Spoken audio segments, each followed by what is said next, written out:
Hello, this is Dr. Paul Cottrell, and I'm recording this on July 5th. I want to go over the news discussing the July 4th perspective in terms of conservatives versus ultra-liberals, the infighting. The European perspective, I think, is also an important feature of this story. Thank you for joining. Please help support the work that I do by donating. You can donate on my website, the-studio-reykjavik.com. You can donate through Stripe, PayPal, or buy me a coffee. You can be a paid member to my Patreon channel. You can also be a paid member to my Substack channel. You can watch me on YouTube, Brighteon, Bitchute, and Rumble, TikTok, X, GETTR. There are many modalities that you can consume my content. So please help support the work that I do by sharing the links, subscribing, click the like button. In addition, I have great supplements. If you follow my advice and take the supplements that I'm taking, you're going to slow down the aging process. And it's very simple. It's about soaking up free radicals, bringing down inflammation, boosting up energy levels. And when you do that and you do this in a certain way, if you stack it a certain way, you're going to be able to improve different organ systems. When you do that continuously, then you're going to get that compounding effect, and you're going to be slowing down the aging process and reducing the methylation of your genes. So please go to my store, the-studio-reykjavik.com, and get the structural nanosilver lozenges. We're in the allergy season. If you're working in the home or in the yard, garage, whatever, you're going to be exposed to allergens. Make sure you take the lozenges. Manuka honey version or the orange splash. They'll help to neutralize the allergen, maintain that barrier for your oral pharynx. Really important. So please go to my store, the-studio-reykjavik.com, and get the orange splash or the Manuka honey structural nanosilver lozenges. So what I want to do is play this clip. It's from MS. It's from MS Now. It's going to be pushing the white supremacy of America, because there was a group of people, I wouldn't be surprised if they were tied to some sort of right-wing governmental agenda, who knows, but that's trying to demonize conservatives. But it has this kind of white supremacy nationalism ethos. They marched in Washington, D.C. yesterday, July 4th. The question is, who are they? Is it some sort of fringe group that is part of the deep state? Is it some sort of group that's trying to actually subvert conservatism and try to demonize them? Who knows? Who are these people that were marching on July 4th? They look a little suspicious. And they kind of look, they pop up once in a while. They popped up for the 2020 election. They seem to pop up during the 2024 election. Who are these people? Now, some theories are they're part of maybe some sort of FBI covert group. Maybe, who knows? But they look suspicious. That's one thing. But then you have the other side is that if they are nefarious actors trying to demonize conservatism, then the multiculturalists are taking the bait and trying to add fuel to this whole white supremacy thing that's popping up. I'm not too worried so much of the march on July 4th with I'll call them the white supremacists. Right? I'm not too worried about that. What's more worrisome is this ultra-liberal agenda where they want to take large elements of Marxism and apply it into their politic. So let's listen into MS Now and how they viewed the white supremacists marching in Washington, D.C. on July 4th. But keep in mind, we need to keep on asking the question, who are these people and why are they doing what they're doing? Are they trying to demonize conservatives or the conservative movement? Which conservatives do believe in a multicultural, multi-ethnic country. We just don't believe in communism. We don't believe in relativism. We believe in the Enlightenment. So with that, let's begin. Now, perhaps, maybe, they're not part of some covert group under the FBI. Maybe they're actually being funded by the left wing to try to demonize conservatives. You ever thought about that? Maybe these white supremacists aren't really white supremacists. They're just being funded to pretend they're white supremacists by the ultra-liberal.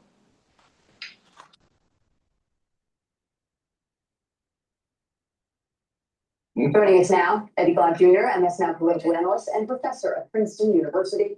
He's also the author of the new book, America USA, How Race Shadows the Nation's Anniversaries. And also with us, Michelle Norris, MS Now senior contributing editor. Thank you both for joining us this morning. I hope you are not nursing too bad of a July 4th hangover. But Eddie, I want to start with you and ask you about why you think that a part of our society is so comfortable in this moment in time in explicitly showing the double consciousness of American history that you so often talk about. First of all, it's great to begin the morning with each of you. I think it's important to acknowledge that Donald Trump's administration, Donald Trump's political presence over the last 10 years has given a permission structure for the ugly underbelly of America to become more explicit. It used to be the case. I think part of the consensus. Wait, we're only how many minutes in? We're only 1 minute in and 1 second, and he's saying Trump is at fault. Wait a minute, Trump wasn't even in politics during Obama. What about this Black Lives Matter stuff? This political charging that he's talking about, and the overtness of it, and taking the knee by Kaepernick, and disrespecting the American flag? No, that's coming from Obama. Let's not get it wrong here. Is a scholar, if he doesn't say anything negative about Obama and when it came to race relations, then he's not being honest. And oh, by the way, I don't think he does. I don't think he does bring that up. But it's always Trump's fault. Century freedom movements was that kind of explicit racism was moved to the margins of American politics. You could engage in racial dog whistles, but you couldn't be explicitly racist. Just think about how David Duke kind of brought how he was treated and eventually marginalized. Think about Pat Buchanan and the way. What about BLM burning down your town? Oh, because of police brutality. Really? What about them stealing from Foot Locker while their pants are hanging down to their calves? Well, that's okay, I guess. What about forcing people to take the knee that were white down the street? I mean, there's tons of videos on the internet about it. So let me get this straight here. Which side is wrong? Probably both sides are wrong here. The United States is a multicultural system. But when you have a group of people, either white or black or colored, that want superiority, it's a problem. And this is the problem that we have today. We have a constituency that's out there that is pushing for reparations. And it's buried under this democratic socialism. Weaken the country, open up the borders, have unfettered immigration. And when you do that, don't you think that there's going to be a whole lot less Caucasians and European descent and a whole lot more South American and Central American descent? That's what they're trying to do. Unfettered means you're not going to have a country. Same problem that happened with Europe. Unfettered immigration led to the Islamification of Europe. Now, I'm not sure if we're going to have the Islamification of the United States, but it's definitely going to change with unfettered immigration. And then when you do have borders and you have a certain quota system for immigration, they're whining. The ultra-liberals whining. How dare you? How dare you have immigration law? How dare you actually enforce that law? The illegal immigrant's supposed to have rights and privileges superseding an American citizen. Really?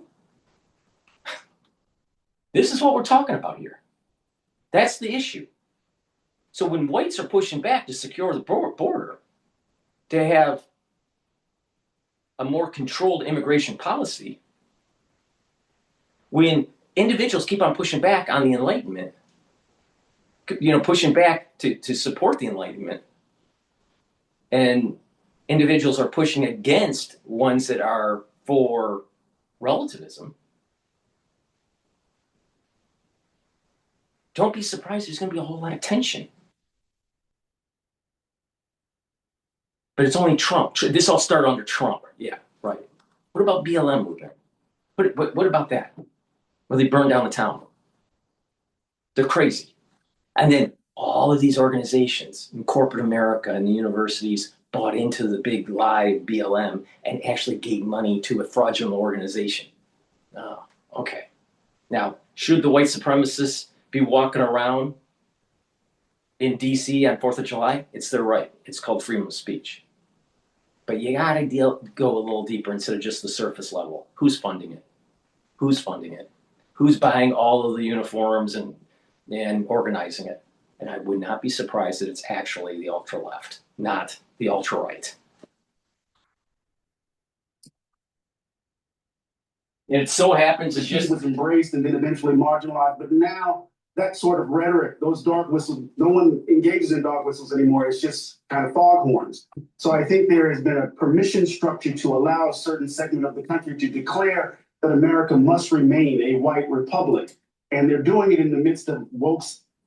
But yet the blacks have the ones that are on the left that are black, that are pushing, they have their own flag, they have their own national anthem, they kneel to the American flag. No, wait a minute. You stand up and you salute, or you cross your heart.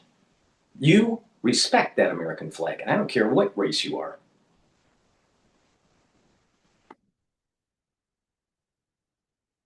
See, what it is they want superiority. What about all those cases where you're starting to hear in the university or even in corporate, where they say, you cannot hire someone unless they are of color. And oh, by the way, they got to be like some sort of double minority. Color female or color homosexual or something like that.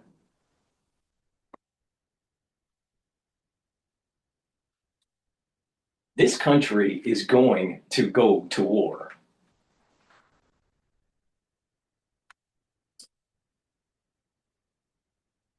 Air in the midst of communism and the like. So here we are, just dealing with the legacy of the country in full view in this moment, in this 250th year. You know, Michelle, speaking of the ugly underbelly of the country, this legacy of our nation, I want to put up a startling set of. Let me get this straight. There's so much white supremacy and there's no opportunity for blacks to have the American dream. Really? Okay, wait a minute here. You have on this panel of 5, 4/5 are black. So over time, they are rising up and contributing to society. Now, I don't believe in their left-wing politics because they're trying to push for reparations. Believe me on this. They're not looking for equality, they're looking for superiority. That's what they're looking for here. But it's white supremacy America that's holding them down. Doesn't look like it. What the issue is isn't white America. What the issue is an America that is aligned with the Enlightenment. An America that's aligned with God, country, and family. Not an America that's communist. Not an America that is relativistic. Not an America where anything goes. Because when you have that, you have chaos. And when you have that, you won't have the cohesion within the country. Now, America is great because of the Enlightenment, not because of relativism.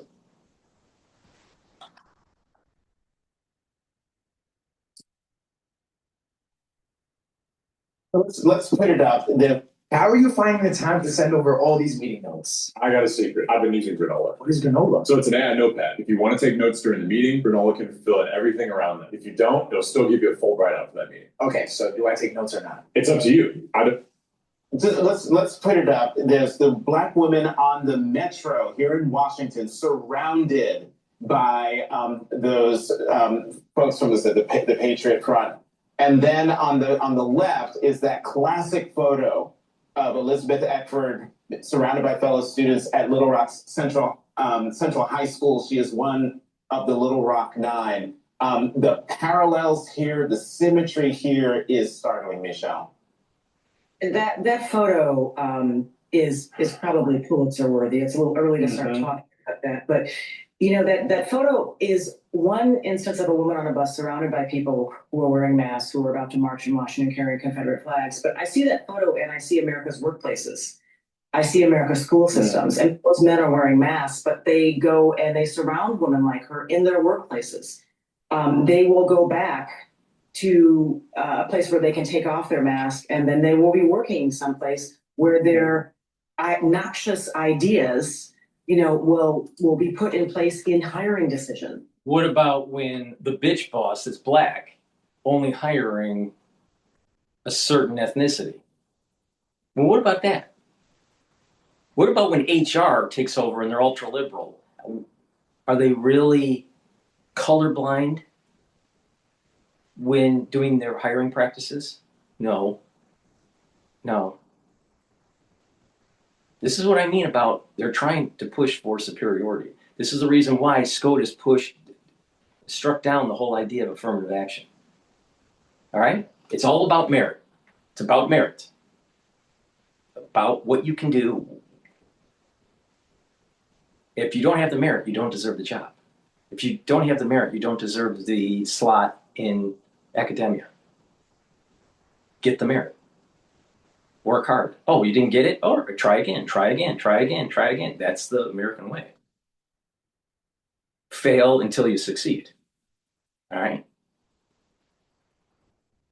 But what is happening is that over time you're starting to see people are moving away from the Enlightenment and towards relativism. Is the society better with this or worse? I have a decent amount of years to look at American society while I've been on this earth, and I'm telling you, it's getting worse, not better. Now, why is that? It's not because of blacks rising up. It's not because of Latinos rising up. It's not because of our workplace is more multicultural. It's because of which philosophical framework you align to. If you have a society that doesn't align to the Enlightenment, don't be surprised that you get the problems that we have. Why is it that the far majority of the people that steal from Foot Locker are black? Why is it that the far majority of the people in New York City that we see stores getting raided are black? Why is it that when you look at your town and housing prices. Housing prices have a tendency to go down when it reaches a certain threshold of blacks in your neighborhood. Why is that? It's not because of the inherentness of being black. That's not the issue.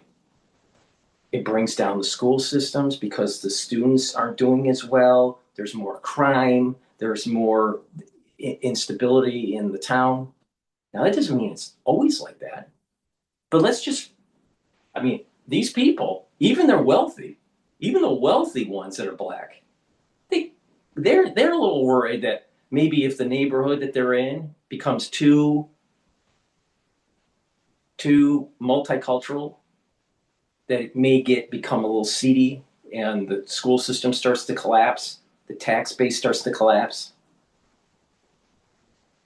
It's not about the actual color of the skin. It's the attitude. It's which framework of philosophy they align with. That's the problem. It's about the Enlightenment versus relativism. And with relativism, society starts to evolve.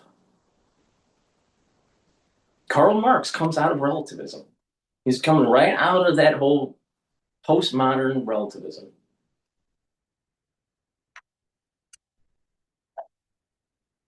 What about blacks that think that they feel as though it's their right to take advantage of business owners? What about the blacks that feel as though it's their right to actually push for reparations? Now, the ultra liberals are smart. A certain majority of them, a certain segment of them are smart. They get into law, and then they get into lower courts, and they're lawyers. So they become lawyers, and so they're pushing this progressive agenda in the legislative branch of our government. I'm sorry, not in the legislative branch, in the judicial branch of our government. They're pushing these boundaries, okay? And then the judges who get the low court judges who are elected, not based on how competent they are, it's just if they're likable.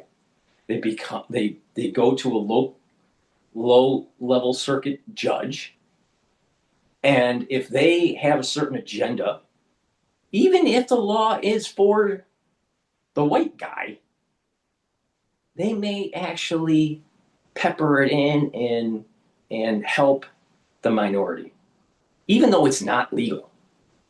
And it has to go to an appeals court to rectify it because the lower court judge actually ruled wrong. Didn't rule properly because of statutes or the law or whatever. But the only recourse for a non-colored individual is to actually use the appeals court. So it costs money and time. And they know this. They know this. And they're using it. People need to wake up on what's happening. Why don't they talk about this? Why don't they talk about how minorities have become lawyers, pushing a progressive agenda even at the low court system level?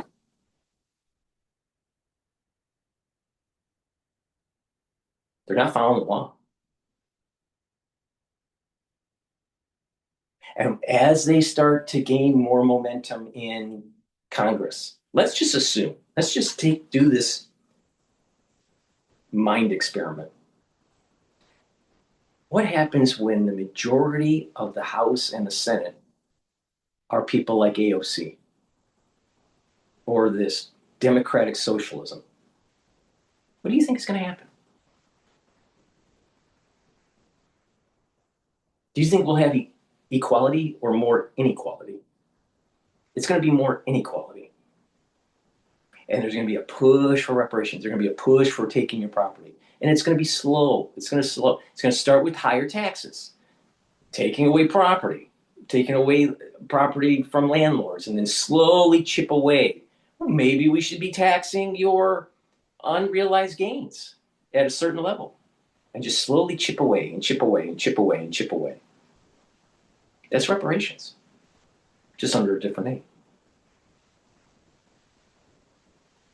That's why there are people of non-color that are pushing back, because they see this as coming. Now, who actually funded these white supremacists? I don't know. I have a feeling, though, there are nefarious actors funding this to try to push a certain agenda, and I would not be surprised if it is actually the ultra-left to try to demonize conservatives.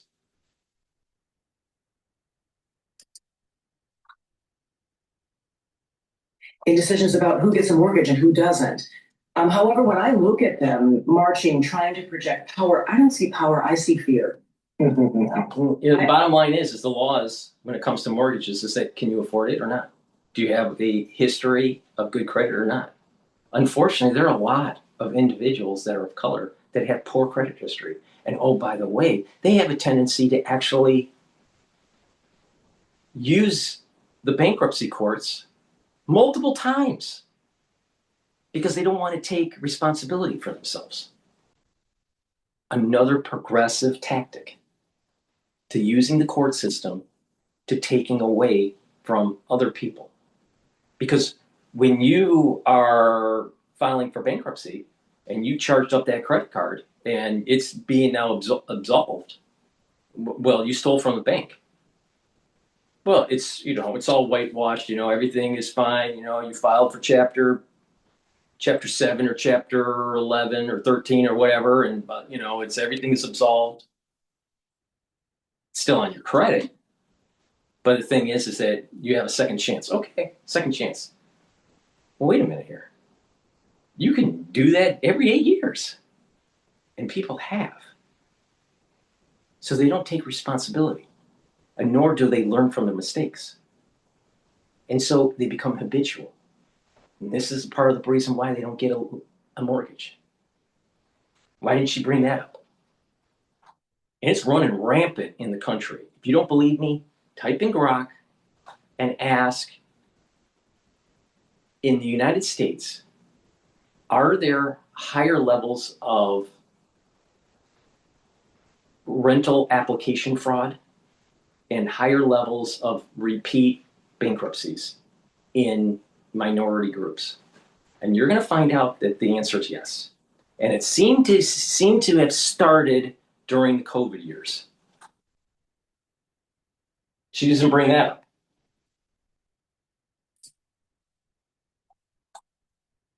I see the projection of fear. I see people who are afraid of a future that has already arrived.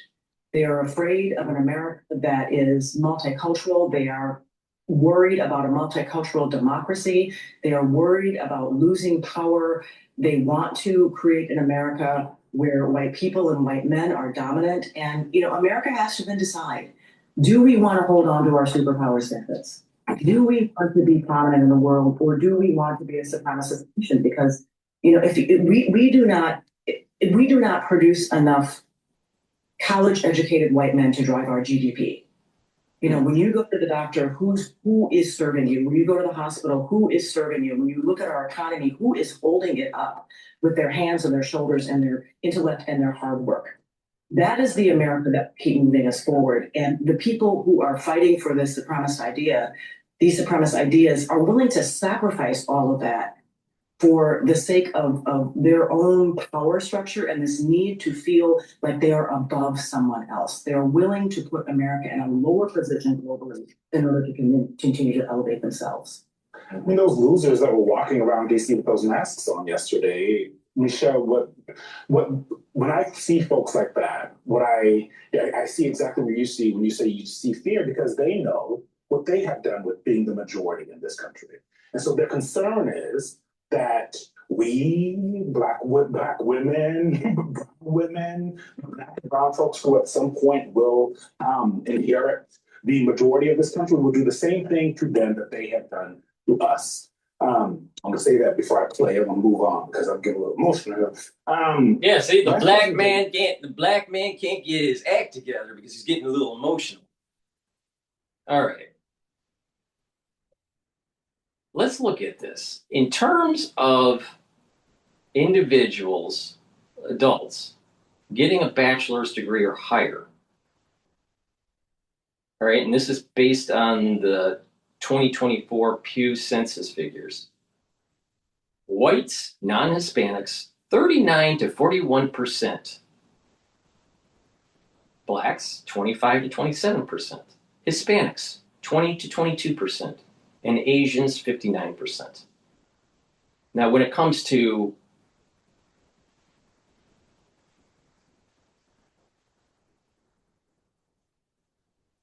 for young adults, 25 to 29 years of age, whites, 45 to 46%, blacks, 28 to 30%, Hispanics, 23 to 25%, and Asians, 72%.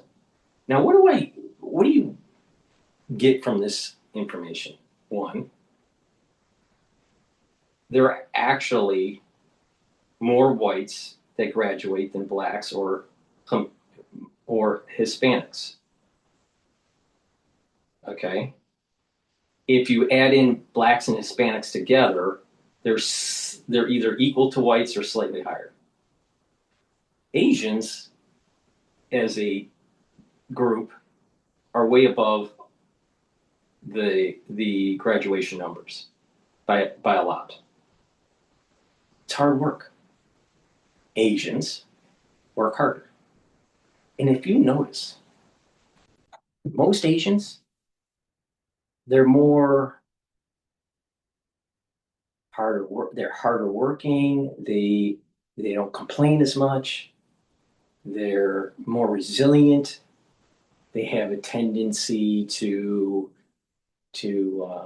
behave. They seem to have an alignment with God, country, and family. They don't align themselves as a group towards this postmodernism. They're very patriotic. So what Michelle should be saying is that the black man and the black woman should stop whining about the white guy and start looking in the mirror and saying, what are they doing wrong? What is the black constituency doing wrong? And maybe they should just work harder and behave and stop looking like a thug and take some lessons from Asians. Now, I have thought this for over a year now. I think the future of the United States will be the Asian community. But it's not because of their color. It's because of their attitude. And this gets back to my main theme here. It's about the Enlightenment. Working hard, God, country, and family. That's it. Has nothing to do with your color. It's that fortitude. Now, for whites, for many centuries, it was that Protestant worth ethic. Now, it happened to be it had a religious tone to it, but it was about the worth ethic and that perseverance and that stoicism. Do we see stoicism with these clowns? I see a bunch of whining.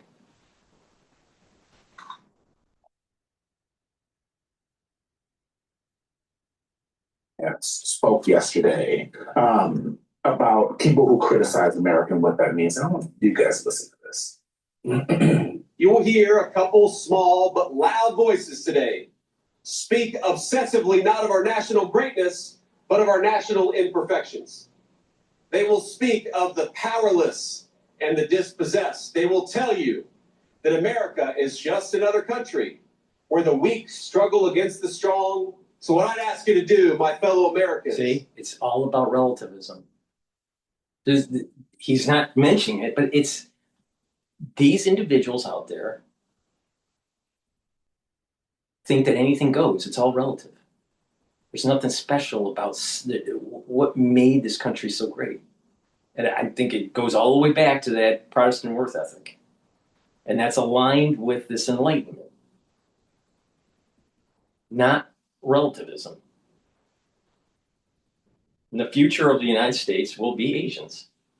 And I think it'll be a good thing because they are more aligned to getting the job done. Not being a bunch of whiners. Do you randomly go on CNN or MS Now or Fox News or whatever and see a bunch of Asians stealing from Foot Locker? You can randomly go on any channel, local channel, and they have stories about a group of hoodlums coming in and breaking into a storefront and stealing Pokemon cards or jewelry or whatever, or going apeshit at a restaurant. You don't see that with an Asian. Why is that? Why is it that you see it more often with blacks? Why is that? On our 250th birthday is to reject the two-dimensional view of your fellow citizens and reject the two-dimensional view of your country. Speak obsessively not of our national greatness, but of our national imperfections. Donald Trump, Eddie Glaude, has only done that for years. He started his political career by doing that. He has talked about the crumbling America for a decade. So he could be talking about the president here. I think he's pretending like he's not. But even Donald Trump knows that if you seemingly love a country, that you should be able to say what you want and criticize it. So what is the J.D. Vance talking about here? Well, let's put that. We could just look at the American Carnage speech, right, and just give an example of exactly what you're talking about. But I want you to understand, Eugene, that this is an ideological position. They reject more perfect union talk altogether because for them, America's perfection was secure. No, a more perfect union will never achieve will never achieve a perfect union, and over time you just become more perfect. But that doesn't mean that you're going to be moving away from the Enlightenment and going into relativism. That doesn't mean, as we're on the journey of making a more perfect union, that we should keep on aborting fetuses. That doesn't mean, as we move towards a more perfect union, that we should erode patriotism. That doesn't mean that as we move towards a more perfect union that we should be a bunch of atheists. See, this is the problem. You have this multicultural aspect that aligns itself with the Enlightenment, it aligns itself with relativism, not the Enlightenment, and you start to have problems. And don't be surprised that the actual society will be as productive. Now, thank God, 20% of the population is aligned with the Enlightenment. 20% of the population wants God, country, and family. And because of that, 80% just ride the coattails of those 20%.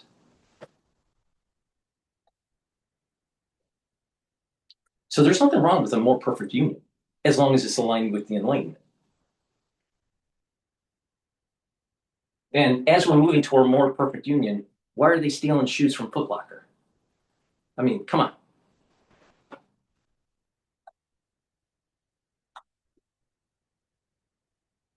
In its founding. And it's all we need to do is to remember and restore. To talk about more perfect union is to talk about all of the failings, right? The failures with regards to slavery, with regards to women, with regards to child labor, with regards to workers and the like, right? So for them, that kind of conversation, right? It's talking about our history is important, but we don't have slavery anymore. Women have the right to vote. So what is the issue here? Child labor law issues? Well, wait a minute. You can't even. People can't even find it. But young people can't find jobs. What world is he living in? He's living in the 1800s. He's not living in 2026. Let's talk about 2026. If you work hard, you can get a job. If you buckle down and learn a skill, you can get a good job. If you are a decent citizen, your society will flourish and the home prices will go up. But if you start being a drug addict and being all tattooed and not paying attention to ethics, then don't be surprised that your society goes to shit. So what is he talking about? Yeah, the history of the United States had these episodes that were not the best for a country, and it's important to learn from them, but blacks have rights just as much as anyone else. All what it is that they want to be equal results. Well, what they want really is give it to me. I want the accolades and the end result without really trying. Is that what he's talking about? What is he saying here? Yeah, we have had a history of slavery, but yet you can vote now. There was the abolishment of slavery. We fought a war about it. I mean, we had the civil rights movement and all this stuff. Blacks have more opportunity now than ever in American history. Why are they still stealing shoes from Foot Locker?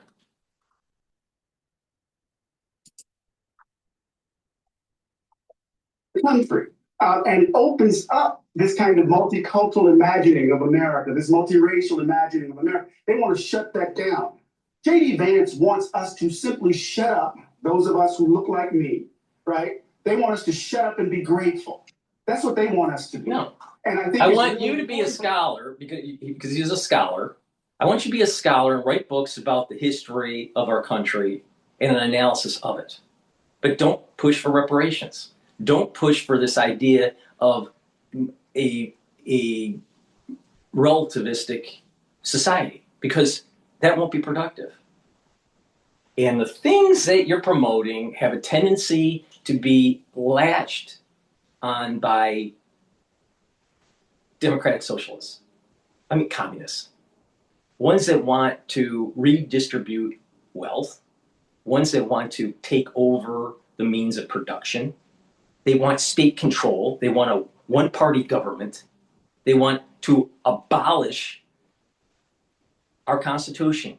They want to abolish our constitutional republic. People that latch on to these ideas. Well, wait a minute here. They want a one-party system. They want to have the means of production. Doesn't that sound like the Soviet Union? Doesn't that sound like Karl Marx? And then you start hearing, we need to get rid of the electoral college and it should be just a popular vote. Well, wait a minute here. The founding of our country was the realization of state rights. If you take away the electoral college, now what you have done is moved the states with highest population to have the most control of the country. Now let's think about what the Declaration of Independence really means. It means shedding the yoke of the King of England, and that states will have their determination for their society, and therefore each state has a constitution. So individuals that want to eliminate the electoral college actually don't believe in state rights. They believe in a federal government, top down, and states don't have authority. Really? Wait a minute. There were states out there that were against slavery and had it written in their constitution. But I guess they don't think that was a good idea. So, these individuals that are from the ultra left, they want to get rid of the electoral college. They want to just have popular vote for the general election. Well, wait a minute. How? Shouldn't each state have equal chance, equal authority to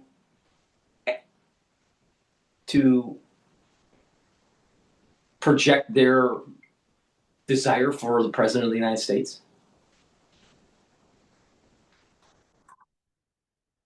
Do we want federalism, or do we want this mixture between state rights and federalism, which is what our country is? Now, if we only had states' rights and no federalism, then we have a problem. because who's going to coordinate at the larger level? But if you don't have states' rights, then you have just a federalist government, and now the states don't have recourse. You got to go back to what the Declaration of Independence really meant. States. It was about states' rights. Now, what the Constitution represented was what the states. The Constitution, in its early form, was about how the federal government would be bound or restricted in terms of what it could do at the federal level and what the states could do. So it restricted federalism and bound the country together for security, national security. Now, they used different terms than what we use today, but that was basically what the Constitution was about. The Declaration of Independence was shedding the yoke of the king and the establishment of individual states, individual countries.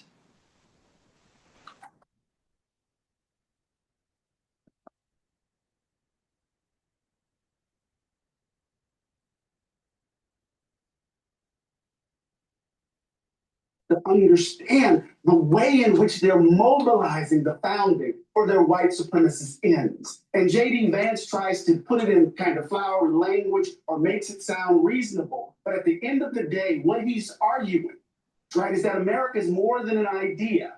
America is rooted in a culture that is fundamentally about blood and soil. Donald Trump said that in front of Mount Rushmore. He said, what? He said, American identity, American freedom. There's no American freedom without American culture. That's a quote.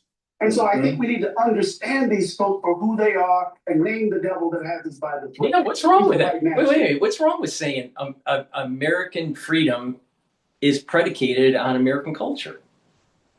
American culture, this is the point I'm making. American culture is tied to the Enlightenment, not relativism. American culture. Now, why can't you, as a black person, realize that you're just as part of the American culture as a white person? What's wrong with that? Just make sure that you're aligned with the Enlightenment. Make sure that you're aligned with God, country, and family. Make sure that you're about pulling up your pants, brushing your teeth, and making your bed. Not this relativism that anything goes. And with relativism, look at modern art. Modern art's a piece of crap.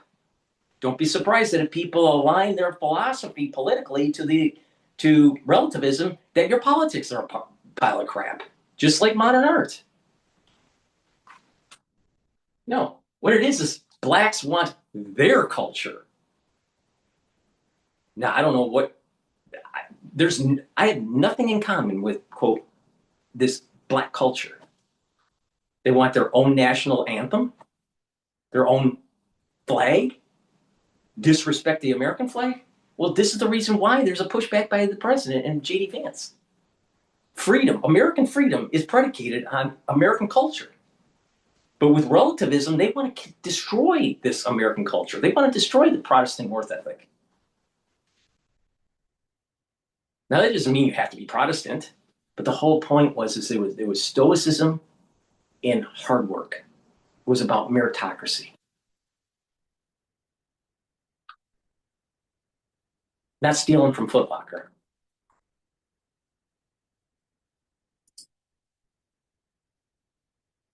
For sure. So let's get a little bit into Donald Trump's message last night and what he had to say about the semi-quincentennial. Unlike so many others in the world, in this country, we have freedom of speech, freedom of religion, equal justice under the law, although I wasn't treated that well, but we won't get into that. We rebuilt our military in my first term. We used it a little bit in our... Now think about it, equal justice under the law. But when you have lawyers pushing progressive agendas and you have judges that are progressives at the lower court level, they can push an agenda that's actually against the law. And the individual that's harmed from it has to go to the appeals court to get an overturned ruling. Overturn the ruling, all right? There's not equal justice with these progressive, and they did it on purpose. The law schools, the law professors, they knew what they were doing. Because if you can chip away at this enlightenment that I'm talking about by pushing more progressives through law school. And when they don't work in the profession, where do they go? They go to MS Now and are talking heads. Pushing a progressive agenda. Beware of the progressive lawyer.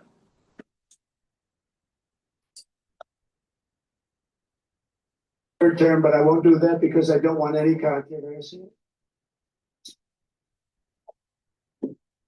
If you don't understand conflict, you are very easy to manipulate. I've spent the past 20 years in all. When I was rewatching the speech this morning, I'm sorry to say I was not able to stay awake last night to function in real time. Despite the fireworks' best efforts to keep me awake, it was hard for me not to think of the other major moment that we just saw in this country that you were witness to, which was the opening of the Obama Presidential Center. Think about that. There was some deep meaning in what she just said. She couldn't stay awake because it was so late. First of all, I saw the whole thing and the fireworks after.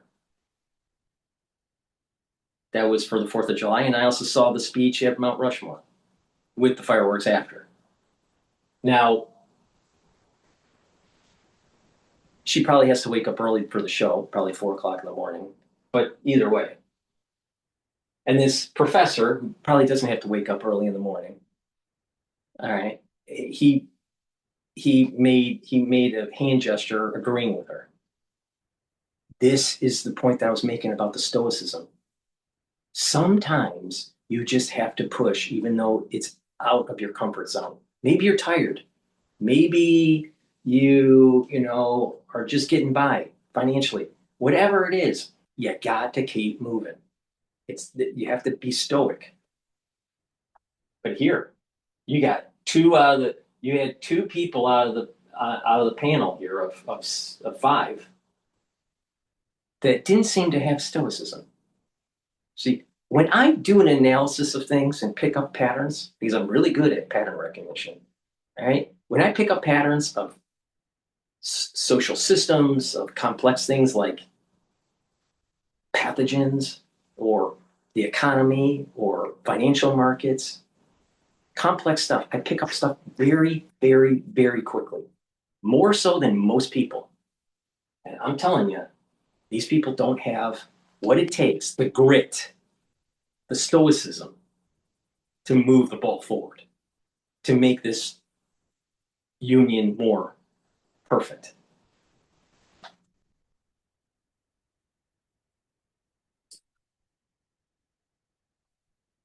In contrasting these 2 speeches, what are your takeaways about today's Republican and Democratic Party?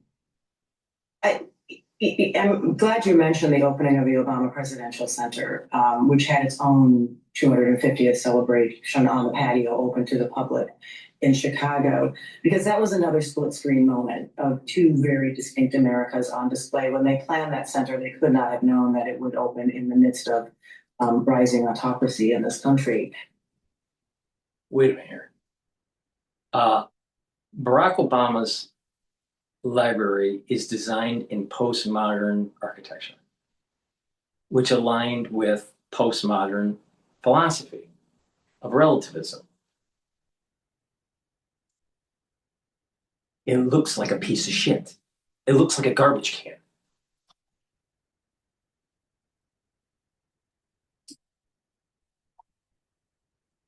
You see, they're 2 very different ideas of an America from 2 very, very different leaders.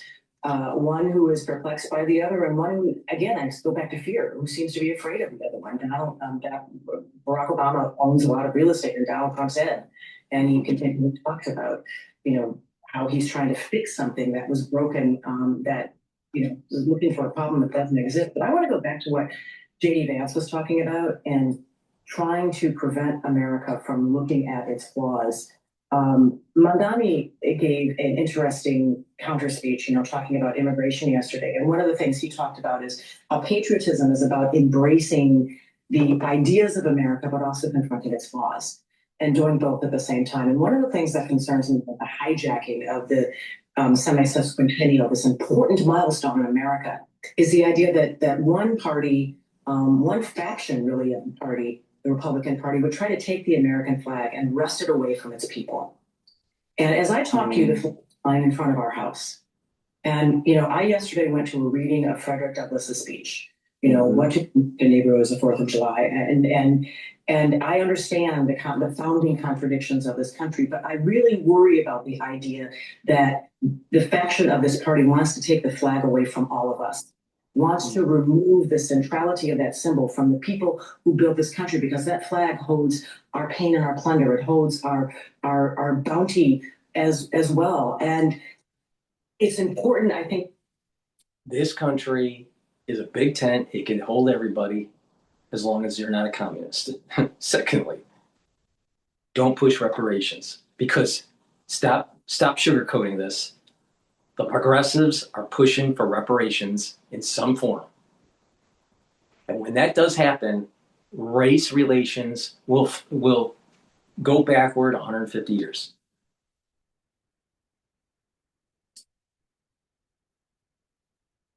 Understand that patriotism is needed in this moment. Patriotism is not just about flying a flag and saying who's on top and who's on the bottom. The true patriotism is trying to fix a country that has flaws, is trying to understand how to push a country forward. And that is one of the things that I'm very concerned about in the celebration of the 250th, is that they took it away from America and they made it all about Donald Trump, which is one of the reasons I'm not directly answering your question, because I don't want to talk about him. Actually, I want to talk about American people and what this means to them in imagining a future that they deserve. Yeah, imagining a future that they deserve. These are really nice words, but what do they really mean? What are the top 2 things that she needs to have fixed? And I guarantee you what happened. They never answered that question. But I bet it converges to this main theme of taking away property.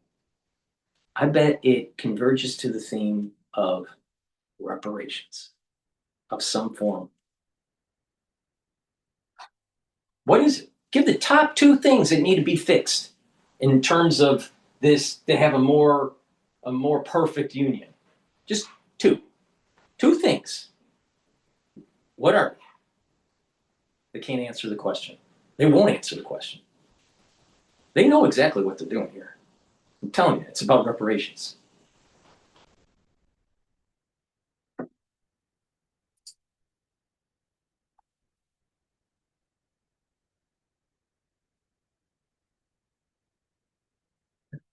All right. Since we are going to go to another clip, let's talk about some supplements that will help to improve your health.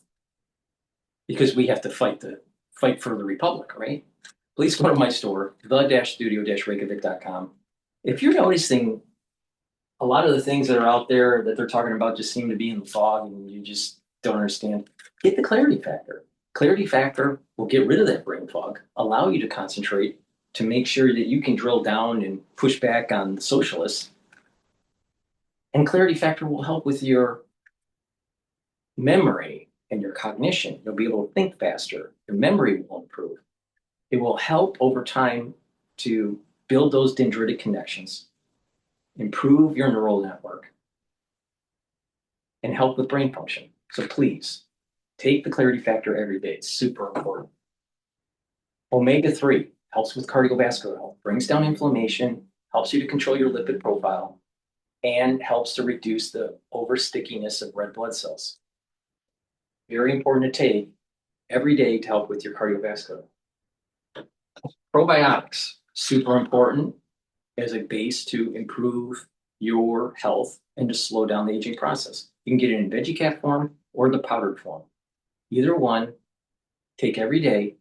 This will help to improve your gut biome, maintain and improve the mucosal layer, help to improve the health of the lining of your gut, increase your IgA, and improve your immune system at the gut level, improve your skin, Also improve your sleeping pattern. A good gut biome will help you to get into 3 to 5 cycles of REM sleep and deep sleep. You're going to be detoxifying your central nervous system when you sleep well. You're going to consolidate memory so your memory will improve just because your gut. A lot of people don't understand that all these different systems are in connection with each other.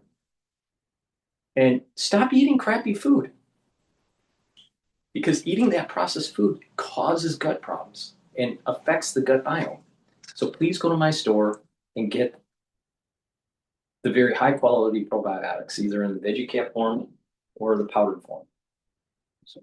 And take this stack to really supercharge the anti-aging process. Ashwagandha root helps to control the cortisol levels and your blood glucose levels. Lignans helps to improve your immune system and your endocrine system, bring down inflammation and soak up free radicals. And ashwagandha root soaks up free radicals and brings down inflammation.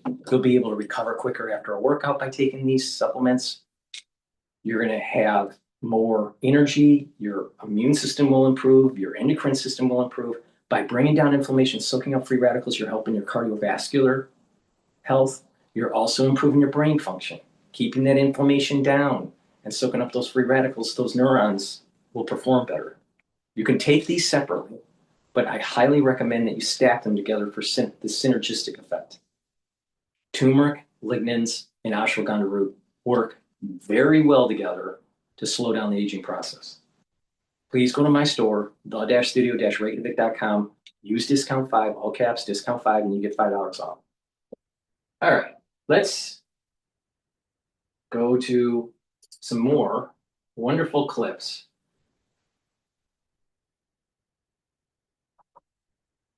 Let's listen into Mondani's wife stuns by skipping 4th of July event for Islamic wellness retreat in Spain.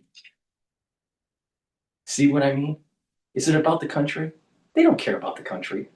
They're all about themselves, just like every communist. Napoleon the pig said to the animals on Animal Farm that all the animals are free. All the animals are going to be treated equal. But some animals are more equal than others. And Napoleon the pig ended up ruling as an emperor the farm. Mondani is Napoleon the pig.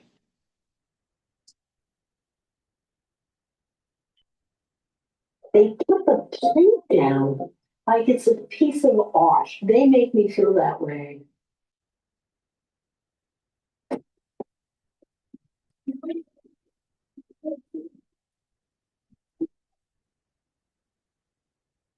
It just spontaneously happened. These were inspired events, and to have that, again, humility to be able to say, yeah, the country, that flag that don't. The America's heroes here on the National Mall last night while condemning communism that they risked their lives to take down. The entire world has been on notice that Americans will never let anyone take our freedom away. It won't happen. And all these talks from the communists, they haven't got a chance. Not even a chance. The communist system is the opposite of the American system, and the communist system has never worked. Our warriors did not fight communism on battlefields across the world, only to have that menace rear its ugly head right back here in America. We're not going to let it happen. Not going to let it happen. Fox News contributor Jason Chaffetz joining us now. Good morning, Jason. We've got a couple things we want to talk to you about, but just processing what we witnessed here in the mall, that remarkable speech, which was optimistic largely, but also taking head on the threat of communism that we're seeing rising in corners of the country. What was your reaction? I love Donald Trump because he loves our country, he loves the flag, and he loves the American people. I mean, that's the fundamental difference between what we see today in Republicans and led by Donald Trump and the communists and the Democratic Party of today. They hate America. They want to tear it down. They think it's wrong. They're embarrassed by it. They threaten to leave the country. I wish they would, because those of us who live in the heartland, who have relatives and people who have come to this country and fought for its freedoms, That's the real America. And that's the one that Donald Trump loves. And that's what he personified. And that's what he explained to the American people. And he was spot on. I thought it was pitch perfect with an amazing show, making our country proud. And it was just an amazing, amazing night. How important is it for politicians, especially at the level of President Trump, to explicitly call out communism and the dangers of communism? Yeah, Charlie, you're exactly right. You got to call it out for exactly what it is, because oftentimes it gets disguised. It gets disguised with a smiley face and an Instagram account and telling everybody, oh, everything's free. We shouldn't have millionaires and billionaires. There shouldn't be success and prosperity in our country. But I think we've got a lot to do in terms of our education of our children. We got to deal with fatherless homes. And if we're going to get our country really moving to where it needs to be, those are the types of things. And we need to also, I think, recognizing he's playing right into what I'm saying: God, country, and family. Responsibility, meritocracy, the Enlightenment, Stoicism, the Protestant worth ethic. Humility, that these freedoms, they're God-given. They were inspired. I believe that the founding documents were inspired. They were not just a coincidental Big Bang theory that it just spontaneously happened. These were inspired events, and to have that, again, humility to be able to say, yeah, the country, that flag that Donald Trump is standing right next to on the screen right now, it's bigger than all of us, and it's what unites us.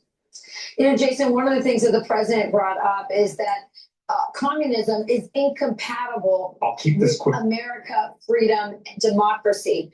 And just we're learning this morning. We were actually a little bit in shock. We had to make sure it wasn't a joke. But we're learning that Mamdani's wife, Rama Duwaji, decided on her first, 4th of July as the First Lady of New York City that she did not want to attend the 250th birthday bash in New York City with her husband, the mayor. Instead, she went on a wellness retreat, a Muslim Islamic spiritual wellness retreat in Mallorca. Now, you've been in politics a long time. The United States is being run by a bunch of individuals that don't care about the country. It's all about themselves. It's pushing a certain religious agenda, pushing a certain politic that is antithetical to our founding. It's amazing. It's amazing how stupid New Yorkers are to allow this to even happen. But just the hubris of this woman. God. Islamic spiritual retreat in Spain. Are you kidding me?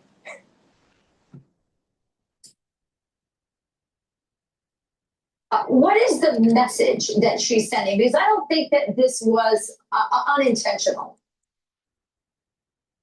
I don't think it was an accident. These people do not like America. Yep. They want to fundamentally change it. They're embarrassed by it.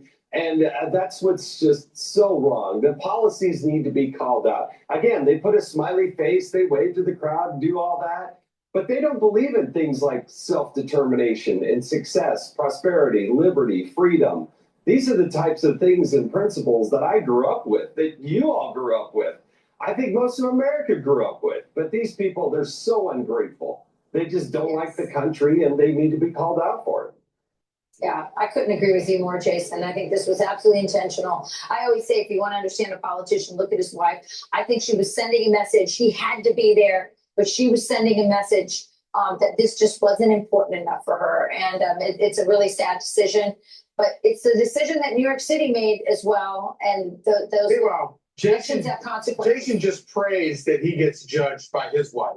Oh, I know his wife. He's a lucky guy. That's the only thing I got going with me. The only thing. Yeah.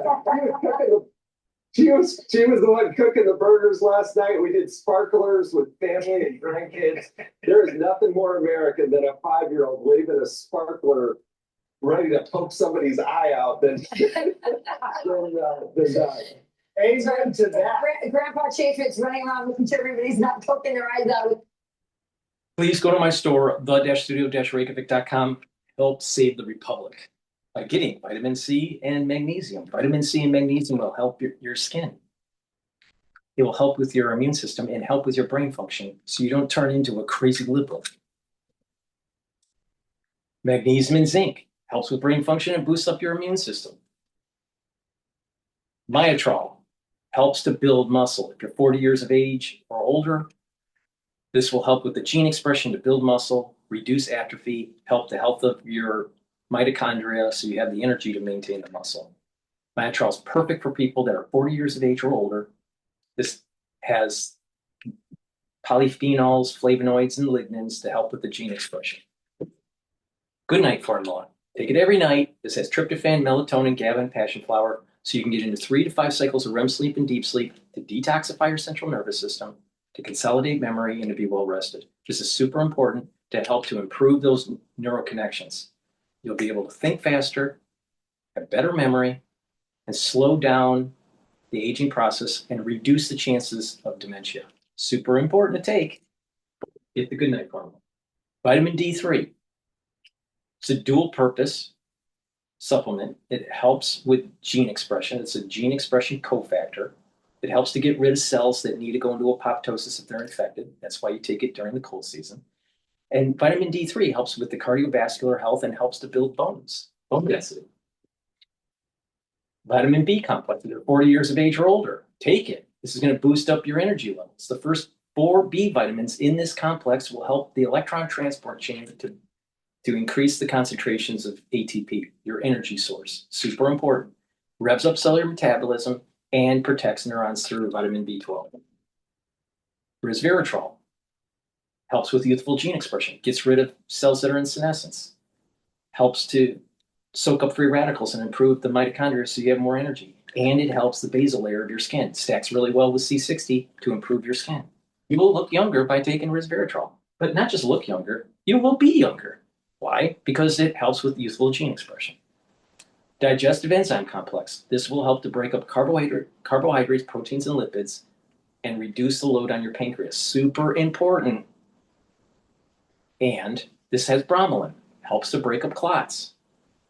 And it has the proteolytic enzymes to break up glycoproteins.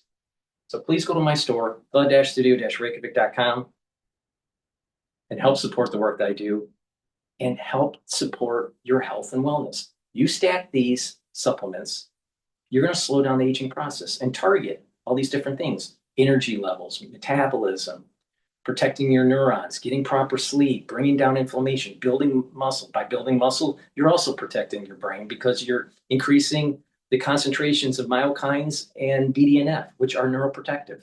So please go to my store, take my advice, and you will slow down the aging process. It works and it's affordable. Make sure you use discount 5 to make it even more affordable. Let's listen into Fox News interviewing Bill de Blasio.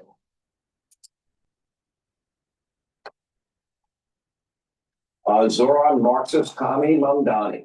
He's friends with, by the way, our next guest. And that's former New York City Mayor, Comrade Bill de Blasio. You know, I used to say that affectionately.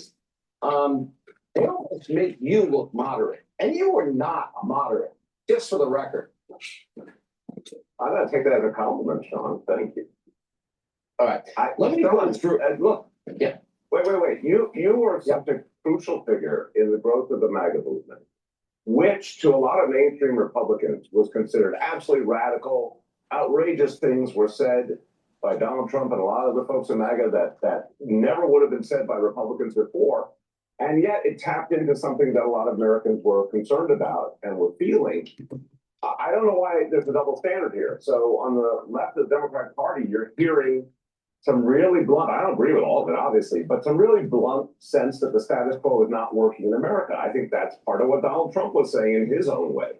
So I don't think it's surprising that given everything. Cluttered cloud storage, that's a lot to carry.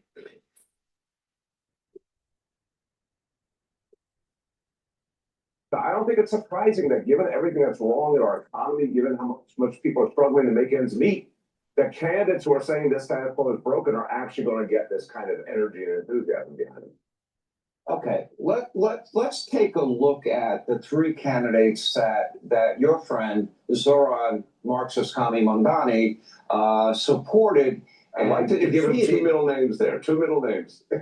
Well, I only gave you one. Maybe that means I like him more. I don't know. I kind of like you more because you're more willing to come on the program. Let me go through the record, for example, of one of the people that he helped elect. And this woman, Darlazia, whatever her name, Chevalier, here are her positions.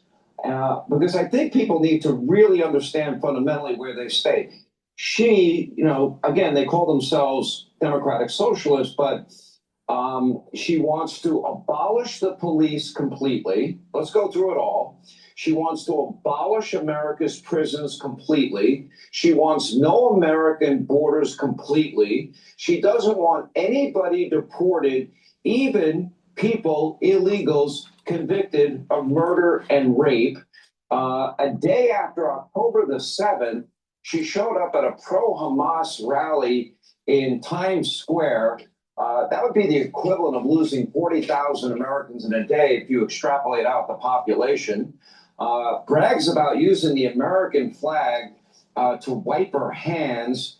Now, is that your party? Is that who you are? Would you vote for her? Sean, the question is, why did the people of that district vote for her? No. That's your question. I asked you a different question. My question is, would you vote for her? She is the Democratic nominee. I would vote for her, yes. But let me tell you what's going on here, because you can do your list. Sean, you can do your list. But what's really happening is she spoke out against what America's been doing in the Middle East, and a lot of Americans, Sean, a clear majority of Americans do not think we should be in a war with Iran, including a lot of people who support Donald Trump. A clear majority of Americans think that what the Netanyahu government has done in Israel, the Palestinian people, and America should not be supporting. I'm just letting me finish. Let me finish talking about it. No. We're not talking about Wait. The question we are talking about. She wants to abolish the police. She wants no borders. She wants illegals that commit murder and rape to not go to prison. And I'm asking you. You are the mayor of New York City. I'm asking you if you would vote for this lady, and you're telling me yes? You'd vote for this lunatic? I'll tell you what. No, I don't think because she's Democrat. Sean, I can't believe you've never voted for someone you had some disagreements with. I disagree with her on something, but I want you, Sean, for you and your many, many viewers, this is what's going on in the Democratic Party. A lot of people who vote Democrat are saying, we want to see Democrats take on Trump, not cower before him. They think ICE is totally broken. I believe in secure borders. I don't believe in ICE. They think what we're doing in the Middle East is wrong. They think that nothing's being done to address the cost of living. You go down this list. When these candidates talk about Medicare for all, there's a whole lot of Americans who would like to have better health insurance, who can't make ends meet. So I think you should realize why people Mr. Mayor, because they represent change. You would never abolish the police. You would secure the border. She wants to seize public property. She doesn't want private ownership of property. Now, you're telling me a single member of Congress doesn't make those decisions. You are the mayor of New York City.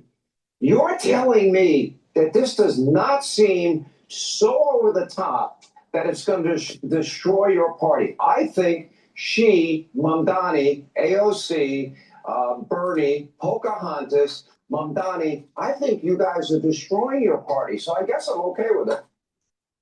Sean, first of all, Bernie Sanders is at this moment. Guys, you see this? This is going to replace the entire cleaning aisle at Walmart in the next 6 months. First of all, Bernie Sanders is at this moment the most popular political figure in America.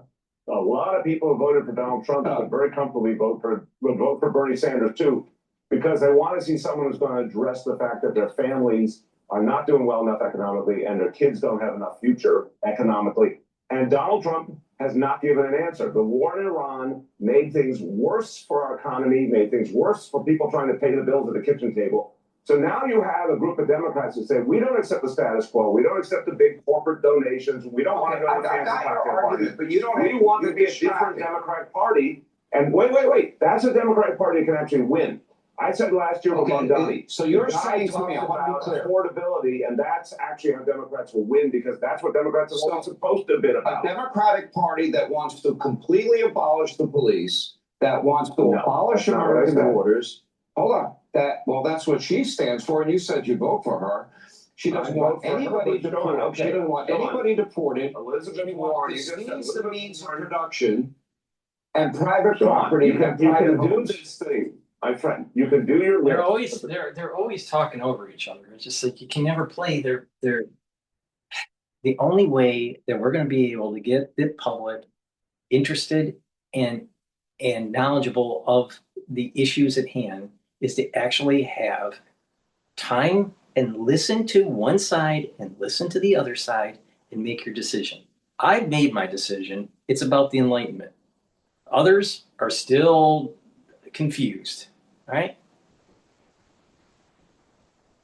Sean Hannity isn't paying attention to what I hated de Blasio. I thought he was a terrible mayor, but actually he was a better mayor than I think what Mondani will represent. But de Blasio is saying something that's super important that Sean Hannity is not paying attention to. Affordability. This is where Trump failed with his war with Iran. He didn't finish it. He's only kicking the can down the road.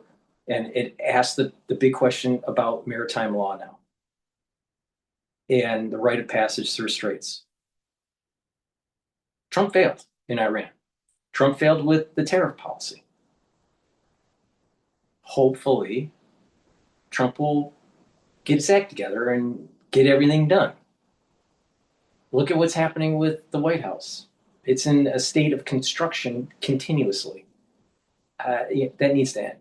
That needs to get the job done. And I want him to act a little bit more presidential, a little bit more polished.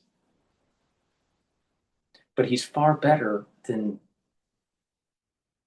Harris. So, yes, we do have problems. And Americans do have an affordability crisis here.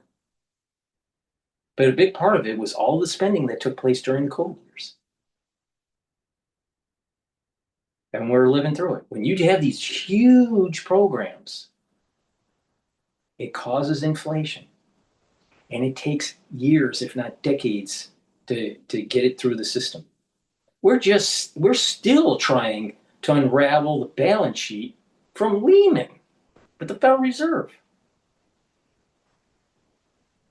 These interventionist policies take years to rectify, if ever. And it's really a condition of taking pain now or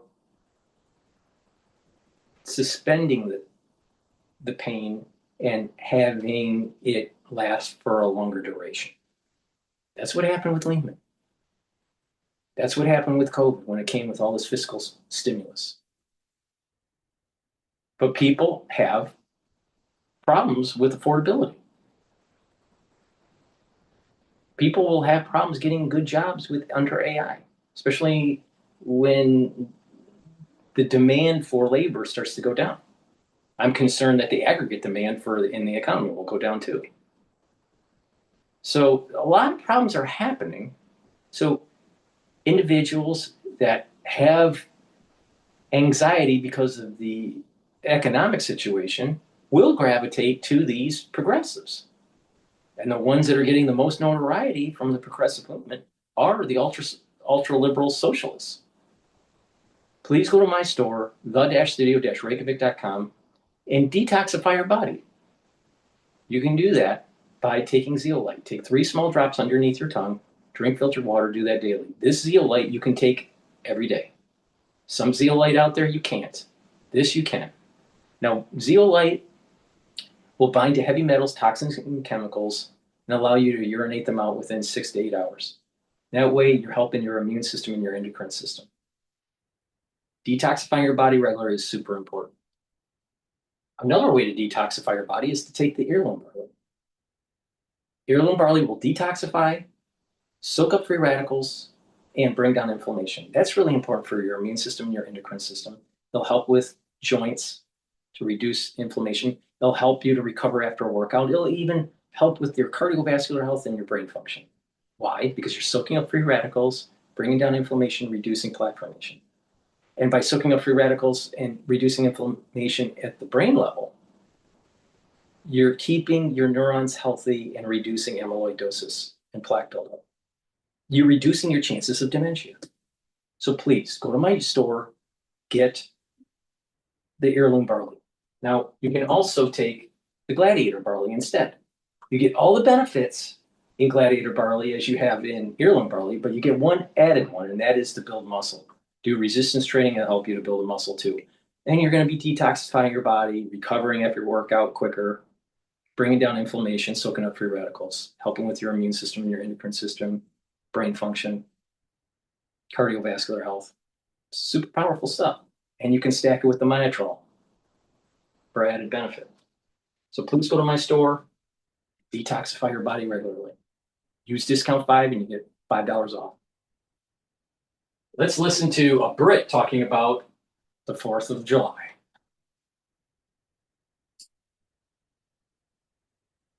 Well, I'm a Yankee Doodle Dandy, Yankee Doodle do or die. I'm a Yankee Doodle Dandy, born on the 4th of July. As it happens, my youngest son Sixtus is born on the 4th of July, and I'm delighted that the Americans are celebrating his birthday with such verve and panache. 250 years ago, the British weren't necessarily so in favour of this rebellion. They thought that the colonists were misbehaving. We fought a war to try and keep them under the crown. And the Americans blamed poor old George III, harmless old, mad in the end, George III, for what happened and their departure. Some people in this country were very pro the Americans and thought that they were English gentlemen who deserved to be treated properly. Who was in that category? Well, Edmund Burke was in that category. Pitt the Elder was broadly in that category too, as was the Marquis of Rockingham, who was Prime Minister before and after the American Revolution. It was a fundamentally important event and a great event in the development of mankind, but one seeped in the history and traditions of the United Kingdom or Great Britain. I started a business to give old clothes, many of them, and Chase has supported me from the beginning. Which foundation is good for a steamy situation? All right, it's a hot pot date. Hot pot date, got it. House labs, it's waitlist, but Of the United Kingdom, or Great Britain as it then was, England, that had been the birthplace of Great Britain and later the United Kingdom. And this is the fascinating thing about the American Revolution and why Englishmen should celebrate it and look with pride on what has happened since. Because what happened was that the Americans said they were English gentlemen who just happened to live in another place, and they wanted the rights of Englishmen. They wanted taxation with representation. They felt that they should be sending members to Parliament. Edmund Burke pointed out that there was a precedent for people living abroad being able to send MPs. That is to say, up until the reign of Mary Tudor, Mary I, people living in Calais had sent members to Parliament, to the House of Commons, and that this right should have been extended to the colonialists in what was to become the United States. Because when they rebelled, they then looked to draw up a constitution which was an aim to perfect the British Constitution. And you see that if you read the American Constitution. One example that comes so strongly to mind is the Second Amendment. The Second Amendment, as you all know, is the right to bear arms.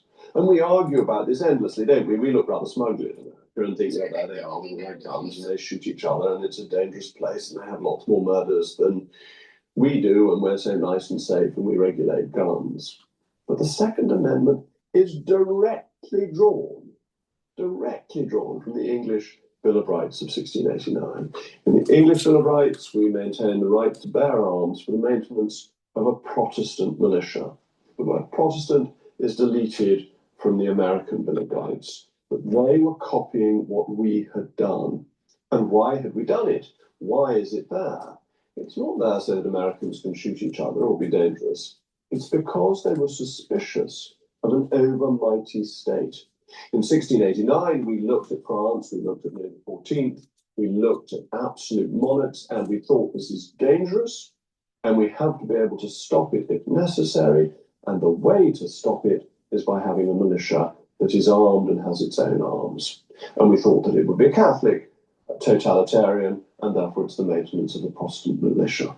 America was frightened of the same thing as it drew up its constitution. It saw that it had been an historic risk, and it wanted to be able to maintain by popular democratic force, if necessary, the new state that it was creating.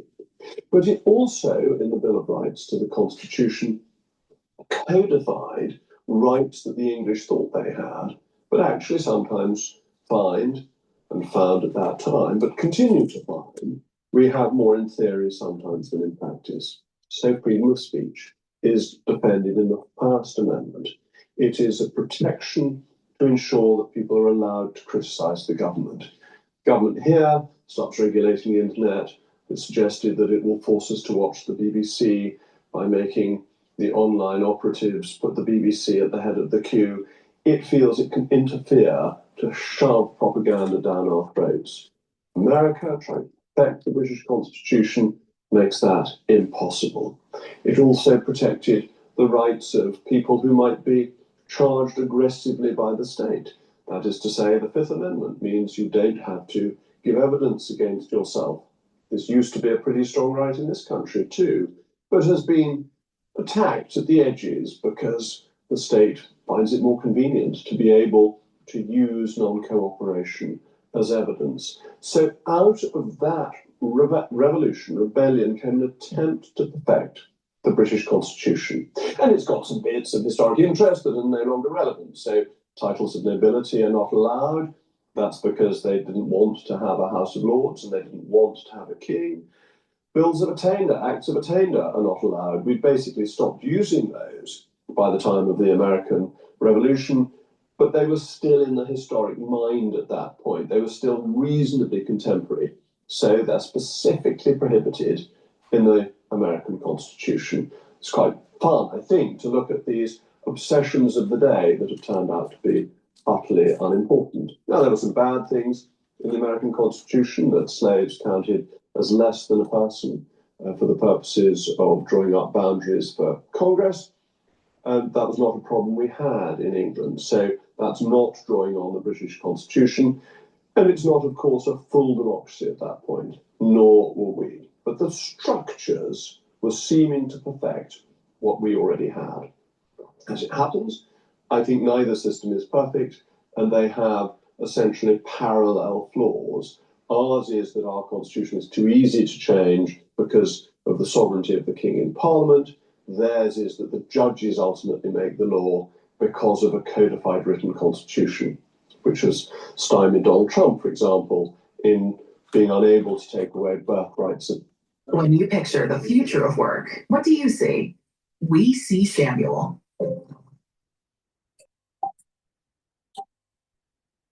Being unable to take away birthright citizenship. We were able to take that away in this country because the king in parliament is sovereign. Actually, when it was done, it was the queen in parliament.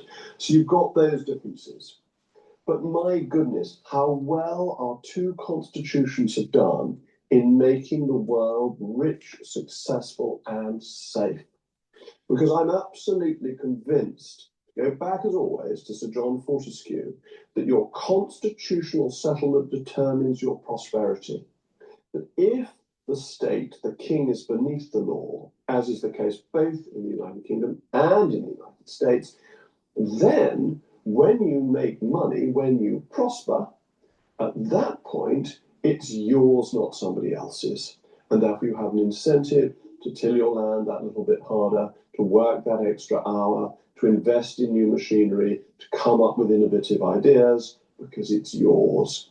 That's the key constitutional protection combined with the common law. The common law's basic principle is so glorious and so opposite to that of the civil code that it is fundamental to our prosperity, and that is that it is legal to do everything that isn't specifically prohibited. In the civil code, the broad principle is you can only do what is allowed. Why does that make such a difference? Because if you are allowed to do anything unless it's prohibited, new ideas can flourish. You can think up exciting things. You can have a go. You can try.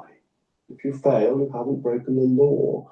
Whereas in a continent, you may accidentally, inadvertently have broken a law. It's why the European Union economies are stagnating. They're failed. They managed to catch up after the war from basically zero, but they have been failing now for decades because they're so heavily regulated. The US economy reinvents itself every generation. So we celebrate, we join in the party, we eat some cake and possibly even open some champagne to wish our American brethren well. But we also think that we should learn from those who were once part of our great empire, that we should learn from how they've done it better in the last 250 years, particularly how they've done it better in the last 50 years, when we have essentially become more Europeanized, more heavily regulated, less free. Let us look at Americans' freedom.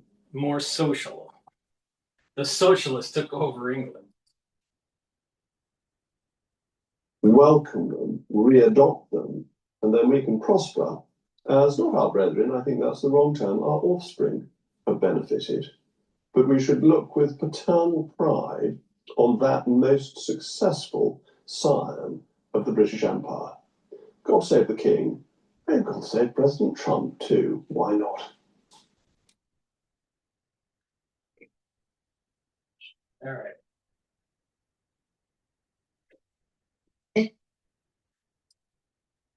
Please go to my store, the-studio-reykjavik.com, and get the C60. C60 is a very potent antioxidant. Take a teaspoon a day every day, preferably on an empty stomach for best absorption. What this will do is soak up free radicals at the cellular level and at the tissue level. And what happens is that those cells and tissues will perform better. The mitochondria in the cells will produce more ATP because you're soaking up those free radicals, less inflammation in the cell, less inflammation in the tissues. So your organ systems will perform better. Your immune system and endocrine system will perform better. Your brain function will perform better. Your neural connections will improve because the neurons will have less inflammation and the mitochondria in the neuron will improve. You'll have more ATP to produce those neurotransmitters. And by soaking up free radicals at the vascular level, you're reducing plaque formation. So please go to my store, get the C60. You can get it in a 2 ounce, a 4 ounce, or an 8 ounce configuration. It is cheaper per ounce to get the higher ounce configuration. You can get an MCT coconut oil, avocado oil, and extra virgin olive oil. Please go to my store and get the C60. Now let's listen to Fox News saying confront the threat. Trump urged to take action against communism. Right behind those ladies who are singing, 104 years old. We all almost fell off of our chairs last night when we were reporting, and they said he was 104 years old because he looked and sounded amazing. At the end of their singing, he said, "You know, I've always thought I was a lucky guy. I'm a lucky guy tonight." I mean, looking at those beautiful ladies, it was a fun moment. He was. That was the best of the spirit of Fox News' Freedom Bunker. That's right. The spirit remained high in the Freedom Bunker during a brief weather evacuation. Despite the rain, thousands returned back to the National Mall last night. Showing the American resilience, a key theme of President Trump's speech honoring America's greatest heroes.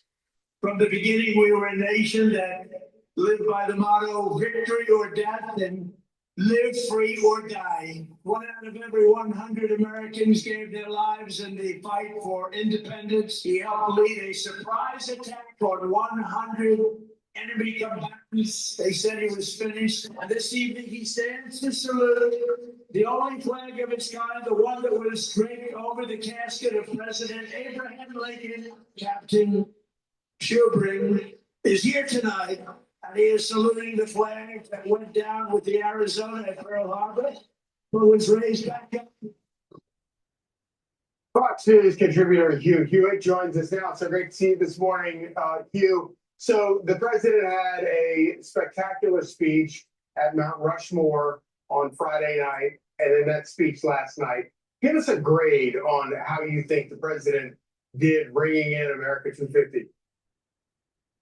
Well, good morning, friends. He got a double A because, as you noted, on Friday night he's at Mount Rushmore, gave a terrific speech with Washington, Jefferson, Lincoln, and TR behind him.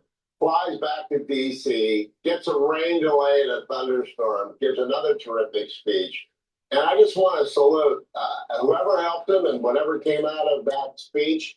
I'll remember him recognizing Sergeant William Graves from the battle at Morris Island back in 1863, I believe. And then we go up to Colonel Paris Davis in Vietnam, Medal of Honor recipient as well, saluting the flag on Lincoln's casket. Then we got the Pearl Harbor veteran, we've got the Normandy veteran, we got the Iwo Jima veteran.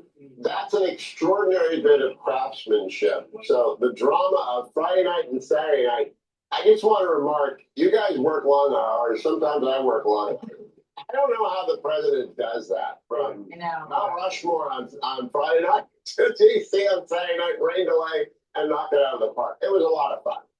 Yeah, his energy is just off the charts. Everyone wants to know, where does it come from?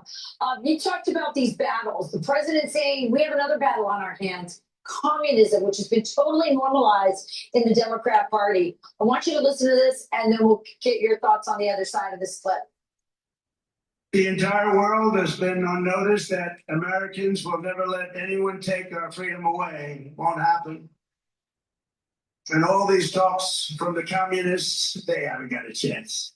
Not even a chance. The communist system is the opposite of the American system, and the communist system has never worked. Our warriors did not fight communism on battlefields across the world, only to have that menace rear its ugly head right back here in America. We're not going to let it happen. He also said communism is for losers, talking about how it's never worked. But it seems like for young people in particular, they need to relearn that lesson. The president's taking this head on, right? I think he is, and I'm glad he is. He did it both at Mount Rushmore, did it last night on the Mall. Rip off the gift wrapping. Rip off all the idea of, oh, we'll give a lot of stuff away.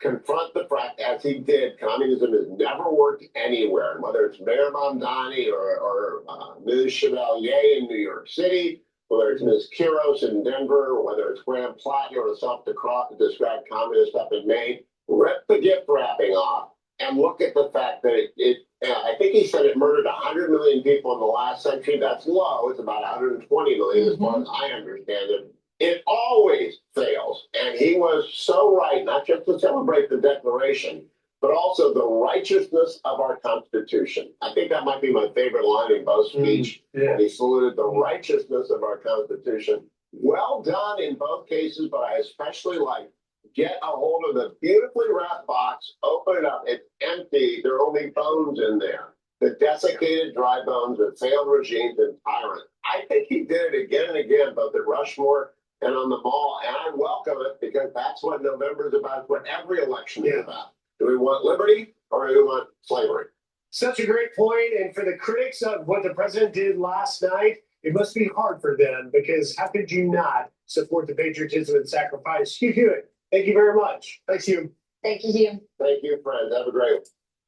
Be sure to like and subscribe for all the Fox News late. Please go to my store, the-studio-reykjavik.com, and get the Boomer Boost. Boomer Boost has 68 nutrients that will help to improve your cardiovascular health, brain function, musculature, rev up your metabolism, help you to control your A1C levels, improve your immune system and your endocrine system. Boomer Boost has the vitamins, the minerals, and other supplements to slow down the aging process. This is super important to take every day. Use this in replacement of your multivitamin, but you need to take it every day. So please go to my store, the-studio-reykjavik.com. It's a great supplement, and you will notice that you have a steady burn of energy throughout the whole day. When you start taking this, you will feel the effects of it within 72 hours. And if you do it regularly, you will start to notice that other systems in your body are performing better. So please go to my store and get the Boomer Boost. You can stack it with the Gladiator barley or the heirloom barley for max benefit. Collagen. Collagen will help to improve your skin, your hair, your nails, your musculature, your bone density, even your joints. Take it every day. Drink it with filtered water. And if you follow this protocol, this works really well with your skin. You can take the collagen and stack it with the vitamin C and magnesium. Drink filtered water. The water and the vitamin C with the collagen will help to cross-link and improve your dermal layer. To improve the topical layer of your skin, use the structural nanosilver gel. And to improve the dermal layer, use the C60 with the resveratrol. You stack that all together, you're supercharging your skin. Please go to my store and get the collagen. And if you have arthritis through a sports injury or osteoarthritis, if you have a muscle pull or a sprain or even tension headaches, take the Super Strong Relief. It's a topical. You rub it in the area of the pain and it will cut the pain or diminish the pain within 90 seconds. It's a great way to reduce arthritic pain, muscle aches, and tension headaches. Please go to my store and get the Super Strong Relief. Make sure you use discount 5 and you get $5 off on any order.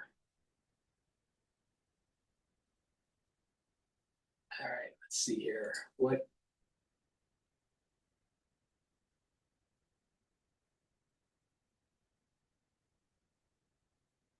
MS Now is complaining about Trump pushing the voter restriction bill ahead of the midterms. We've seen a dramatic slowdown in our fundraising. So I'm reaching out to humbly ask you to make a donation to our people. As President Trump refuses to move on from the big lie that the 2020 election was rigged, he's also laying the groundwork to cast doubt on the integrity of future elections. According to documents obtained by MS Now's Ken Delanian, FBI Director Kash Patel directed 260 FBI analysts to Georgia this week in an investigation related to the 2020 election results in Fulton County, Georgia. Asked what analysts would be looking for, one of the officials said, quote, "Looking for derogatory information is the short answer. The idea is to build a case." Translation, they kind of make things up as they go. As courts have repeatedly rejected Trump's baseless claims of election fraud. Trump has also continued his push for his voter restriction bill, the Save America Act. He made it a centerpiece of his July 4th remarks last night as he argued without evidence that the measure is necessary to prevent non-citizen voting. We want to keep America great, and we will do so by approving the Save America Act, which means all voters must show voter ID. All voters must provide. What is wrong with all voters showing ID? What's wrong with that? Oh, it stops election fraud.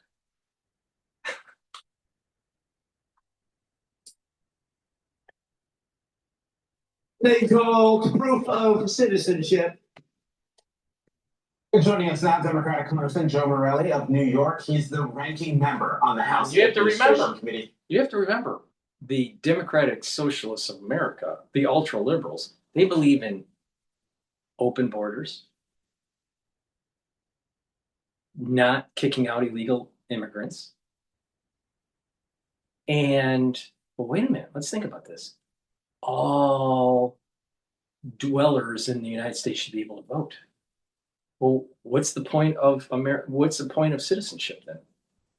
They want to destroy the country because they believe in stacking the deck. No, we need to have voter. We need to prove that you're a citizen, and we need to prove that you can vote. What's wrong with that? Anyone that says that, oh, you could just vote and there's no reason for proof. Well, wait a minute. Why are you not wanting to prove the individual that is going to vote unless you want to play games with the election?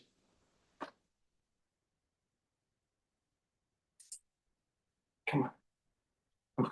Congressman Morelli, thank you for coming to the weekend. Just your reaction to the president insisting that there be voter ID to stop non-citizen voting. Is that even a thing? No, it's really not. I feel, it's pretty sad when the leader of America cannot accept the fact that he lost the 2020 election. And this is what this is really all about. He just can't.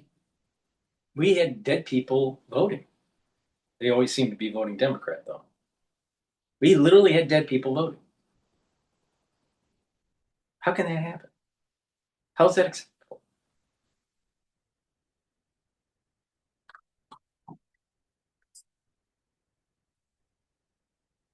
Emotionally get past it. So he has his entire government directed at trying to find evidence that doesn't exist and trying to make sure that the midterm verdict isn't what it was in 2020. And Americans are getting tired of this. And I think they're remembering why in 2020 they threw him out of the White House. And so, well, wait a minute here. If there's no evidence, then you don't have anything to worry about. But why is it that MS Now is spending all this money to push in the news that Trump's doing this if there's no evidence? Probably because there is evidence. People that weren't allowed to vote were voting, either because they're dead or illegals or weren't registered. There's a multitude of reasons. And then in the mail-in ballots, it seems so ironic, so suspicious that most of the mail-in ballots go for candidates that are not Republican. Wait a minute, how is this? How is this? There's fraudulent activity happening. Now, when you take a look at that jump diffusion in terms of the 2020 election, that jump diffusion also happens in countries that they're playing games with the machines to bias the vote. That's the sign. That's the sign. It's those jump diffusions where you have it tracking and converging into a certain trajectory between candidates. And then all of a sudden, at a certain time of the day, usually at night, while everyone's sleeping, there's a big jump diffusion. They found some ballots somewhere. There's impropriety going on. terrified of the midterm elections that he will do anything he can to divert attention away and to try to stop many Americans from voting. That's what the whole thing, Save America Act is about, his executive orders are about, the probe in Georgia, and who knows what else. I should think that we will expect for the next several months just to see wave after wave of things that Donald Trump will try to do to stop. What American won't be able to prove that they should be able to vote? How would they register? Wait a minute, we're asking, you get deeper into the weeds here and you start showing that there are problems at the state level. When you register to vote, you have to prove who you are. Now, if you can't do that when you're registering, Why are you already registered then? Why are you allowed to vote? You need to prove that who you are. So there's already a system in place so you can register to vote. Why is he pushing back on Trump saying during the election day, you show who you are? You had to do that to register with the state at the state level. You can't vote unless you're registered. So what's the problem here? Oh, games. Games. You can play games with the election when you don't really pay attention to the one that's going in to vote. That's actually you. And it's even worse with the mail-in ballot. My understanding is that for you to become registered, you have to show proof of citizenship. There are many ways to do that. Social security number, passport, whatever. Okay, but you have to prove it. Why can't? Why is he saying that there's going to be this group of people that won't be able to vote because of this? How could that be? Everyone that votes has to be registered. If you're not registered, and even if you're a citizen, even before this with Trump, they weren't allowed to vote. What's the problem here? What is the problem? Why are they pushing back on it?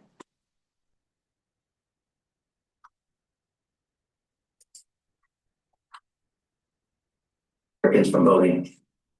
I mean, he can't even get Republicans to sign on to the statement at this point. So even they are not tricked by him, at least at this point.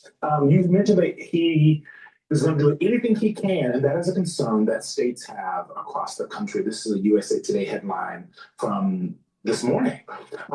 States don't expect feds to reliably share election threats. Quote, state election officials do not expect the federal government to. There's a bigger issue. See, if you look at the census of who's in the country, who's a citizen, and you start comparing it to who's registered, and if there's gross mismatch, you have to remember states get congressional seats based on population and the money and the representation from the federal government. So the smaller your population, less representation. Smaller your population, most likely you'll have problems getting funding. So juicing up the population number is really important. Now, you do the census every 10 years, and it's based on that. But if you get other data sets, like what the real registration number is for voting, and you compare the two, you probably will start to notice that certain states are faking their population numbers, and they're greasing the skids with illegals.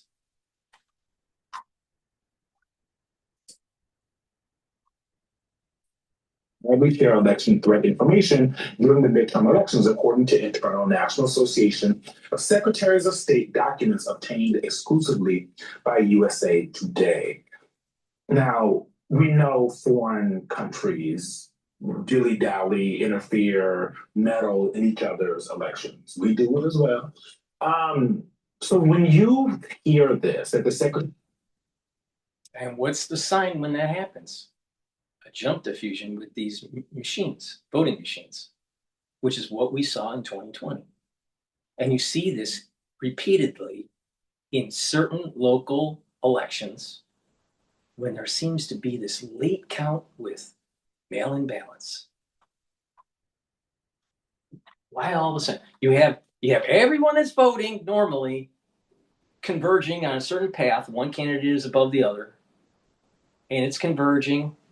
And then all of a sudden, the mail-in ballots come in, and it's all for heavily biased to one candidate, and it just so happens to have the candidate that was losing before the new count with the mail-in ballots.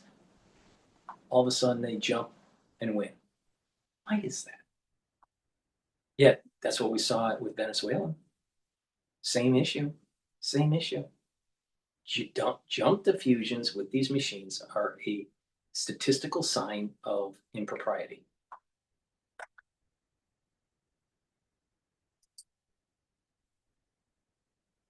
The state across the country are worried that they are not going to get what they need to protect the votes of the American people from the federal government. What comes to mind for you? Well, look, for so long, we have relied upon the federal government and its agencies, Department of Justice, Homeland Security, to protect Americans from any threats to our election. And local administrators rely on it as well. The president has dismantled all of that. And now the aggressors are the Department of Justice, the FBI. So we're working very closely in the House under the leadership of Hakeem Jeffries with civil society groups, with pro-democracy groups. There's a network around the country of attorneys and volunteers and groups that are doing everything they can in conjunction with local election administrators, with our secretaries of state, with our boards of elections to make sure that there's no interruption in the work that they do. And I have to say that election administrators, Democrats and Republicans at the local level across this country care deeply about what they do. They want to do this as well as they can. They think it's almost part of their sacred obligation to our democracy. So they're looking for resources, and we're doing everything we can to provide them, recognizing that this is the first time in American history that the federal government is armed against the right to vote. I mean, they want to basically pick the voters so that they get the results that they want. And we're doing everything we can. We're working literally daily with groups around the country to make sure that that doesn't happen. Congressman, right now, Democrats are on the defense when it comes to the Trump administration's efforts to try to interfere with the current upcoming elections and relitigate past elections, the 2020 election that never ends. It's essentially like Dems are playing whack-a-mole here. If House Democrats, if you all do happen to take back the majority in November, legislatively and investigatively, what is the plan to be on offense when it comes to election administration? Well, it is a big question, Jackie. Thank you for asking. We're going to start right in January. I'll be convening hearings of my committee, which has jurisdiction over federal elections. We'll be looking at ways to empower voters to make sure that the electoral system isn't hijacked by billionaires. And the Supreme Court, this decision this week, which will allow the coordination between political parties and super PACs and candidates, is just another nail in the coffin to our electoral system. It's not as bad as Citizens United, but that's a pretty high bar. It's pretty bad. And it's going to have the influence of people like Elon Musk and others who will just pour hundreds of millions of dollars. So in January, we're going to pass the largest anti-corruption, pro-democracy bill that we've seen in America since Watergate. That's my commitment. I've been working very closely, not only with Leader Jeffries, but with the entire Democratic caucus. And that's what we'll do, because this has to end. Americans are going to lose their voice. We celebrate the 250th anniversary of self-government, this amazing idea that for 2.5 centuries has guided us. And it's on the precipice of falling apart because of a president who neither understands America nor the presidency, and certainly doesn't have any respect for democracy. Congressman Joe Morale, thank you so much. And I'm sure we will be in close touch with you ahead of November. Please go to my store, the-studio-reykjavik.com. Get the structural nano silver toothpaste. This will whiten your teeth, freshen your breath, reduce inflammation at the gum line, improve your gum line, neutralize because it has the structural nano silver, improve the health of your oral cavity. And when you have good oral cavity health, you're reducing cardiovascular problems and valvular problems. So please go to my store, get the structural nano silver toothpaste. Again, this helps to neutralize and has no fluoride in it. Use it every day, especially during the winter season. Structural nano silver gels, really important for the allergy season and the cold season. You can get the tube form or the quick dispenser form. It's dual purpose. You can use it as a daily skincare. You can put it on a cut. It'll help to heal a wound quicker. And it'll stay active for 5.5 hours. You can put it on your hands, around your eyes, around your ears, around your mouth, around your nose, lightly coat your nostrils to help to neutralize allergens and to help you weather the cold season. So please go to my store, get the structural nano silver gels. Use discount 5 and you get $5 off. All right, what else is going on in the world? Let's listen to Dr. Gad Syed.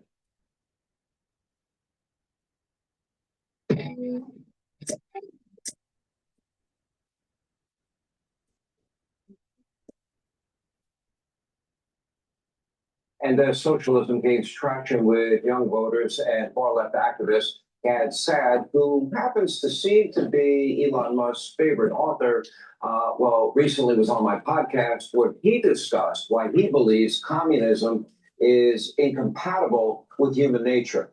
Anyway, he's the author of Suicidal Empathy. Professor Gad Saad is with us. I think Elon has promoted your book more than any one person in the world. In light of the discussion I just had with Bill de Blasio and John Fetterman, and your book, which I read cover to cover, and your experience living in Canada as you described it on my podcast, what's your political takeaway?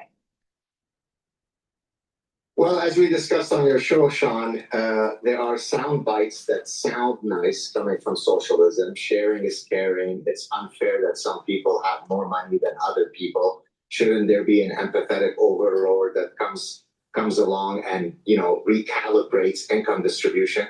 That sounds nice if I were a 5-year-old child in kindergarten. But in the real world, where we recognize that there are differences across people, we are a hierarchical species. Some of us are harder working, less harder working, taller, shorter, better looking, less better looking. To try to impose a socio-political economic system that is contrary to our human nature is always going to fail. But that notwithstanding, there's always a new generation of imbeciles that are going to fall prey to the allure of the message of socialism. Okay, so the main question is, let me go back to the questions I was bringing to former Mayor de Blasio. They want to seize the means of production. They want to seize private property. They want to abolish the police. They want to abolish America's prisons, America's borders. They don't even want criminal illegals that commit murder and rape and are convicted deported. Can that party win in this country? Well, they can if there is a sufficiently large number of people who have been infected by the parasitic form of suicidal empathy, right? It's mean to not give felons a 147th chance again. It's mean to not allow all illegal immigrants who want to participate in American exceptionalism to not be granted an opportunity. So if you view the world through the prisms of suicidal empathy, then that message will resonate with people. And by the way, today is Canada Day, but hopefully soon I will be celebrating July 4th as a fellow American. Well, congratulations. Whatever name, whatever manifestation, whatever form, socialism, statism, redistributionism, communism, whatever you want to call it, it seems to always end up with the same results. Unfulfilled promises. You end up with more poverty than before. You then calculate how much freedom you gave up in the name of false security. Why is it so appealing to people to think that, we'll empower government officials to take this group of people's money, their hard work, their success, and we'll give it to another group of people, and then the politicians become all powerful? Because it depends what is the metric that you're trying to optimize, right?